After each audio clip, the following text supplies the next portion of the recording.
students. Today we are going to start with the revision part of chapter number 3, metals and non-metals. Okay, in this we are going to study about physical and chemical properties of metals and non-metals. Fine. And the first one, we'll go through the physical properties of metal. We know that metal are luxurious. That means they have a shiny surface. You can see your gold jewelry, silver metals. They are very shiny. So they are metals. Next one is the hardness. Metals are generally very hard except sodium, potassium and lithium. The state, solid liquid. All metal exists in the solid state except the mercury. Okay. Now coming to the malleability, that means the metals can be drawn into thin sheets. Okay, like gold and silver, they are most malleable metals. We can take an example that gold and silver can be made into thin sheet because they gold we get it in biscuit form, so you can make it into a sheet and make them into a thin the structure which you want it. And the next one of this, it is they are sonorous. If you strike a metal with another metal, take an example of bell. When you make a bell rings, that means it's a metal. When you throw your utensils down, you get a sound. That means the when you get a sound, it is a metal which produces a sound. And the next one, oxides. Metal oxide are always in a basic in nature. Okay, now coming to the next one, ductility.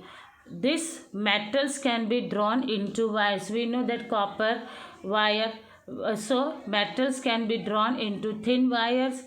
Next one, conductor of electricity. We know that copper is a good conductor of electricity. Density for metals will be very high, as well as the high melting point also. Now we shall see about the non-metals. Non-metals are non-luxurious, that means they are not very shiny except iodine. Next one, hardness. Non-metals are soft, so except diamond, which is very hard. It is a form of a carbon, diamond. Solid, non-metals, they are present in the form of solid as well as gaseous. Only bromine will be present in the form of liquid. Malleability, they are non-malleable in the structure. Next one, you can see, as we seen in the metals, this the what do we call, sonorous. The non-metals are non-sonorous. When strike to other object, they do not produce any sound. Oxides. As we know that the metals form are basic in nature, this non-metallic, they form acidic in nature.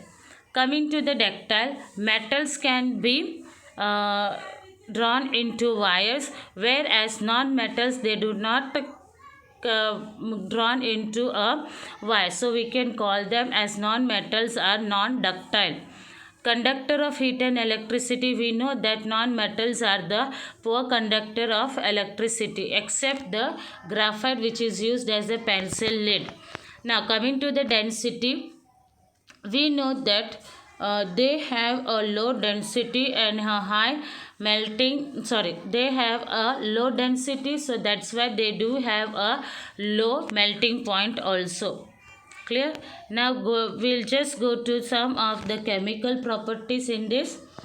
Okay, we'll just go to the true of the chemical properties so that it may be very easy for us to be understanding. First one, as you can see here, reaction of metal with air. Whenever oxygen reacts with a metal, they form a metal oxide. Okay. Okay, now here you can see some of the points like which we have to remember, but before that I want you to learn this one. It's a sub point of which is been in the green description.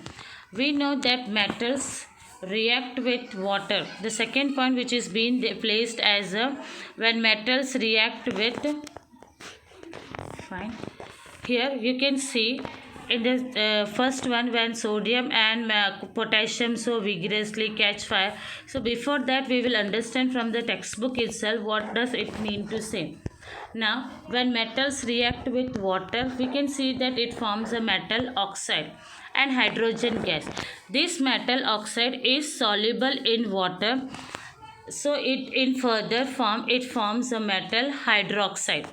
I repeat once more, when metals react with water, it form a metal oxide. Okay, this metal oxide is insoluble in it is soluble in water, so further it forms a metal hydroxide.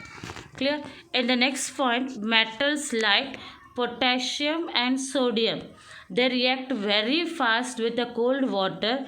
In case the reaction is so fast, so we can call this reaction as an exothermic reaction. It occurs very fast. So this H2 which is being produced as the reaction is very exothermic, it may catch fire.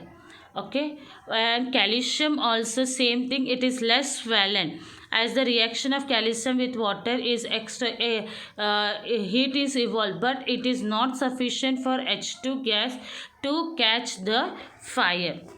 Okay, so here you can see some of the points like calcium start floating because the H2 which is being produced will stick to the surface of the calcium. Suppose if you are taking a calcium and added water in it, so when you does a reaction, you get an H2 gas.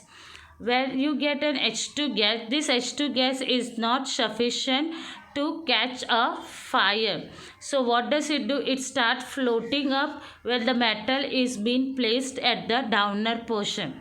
Okay, calcium start floating because the bubbles of hydrogen gas form stick to the surface of the metal. Now coming to magnesium, does not react with cold water, it reacts with the hot water, so it forms a magnesium hydroxide and hydrogen. It starts floating due to hydrogen bubbles stick to the surface. Metals like aluminium, iron do not react with cold or hot, but it do react with the steam, forming a metal oxide and hydrogen. Now the last point, lead, copper, silver, gold do not react with water. So the points which are being placed over there as an explanation were being given here. Here you can see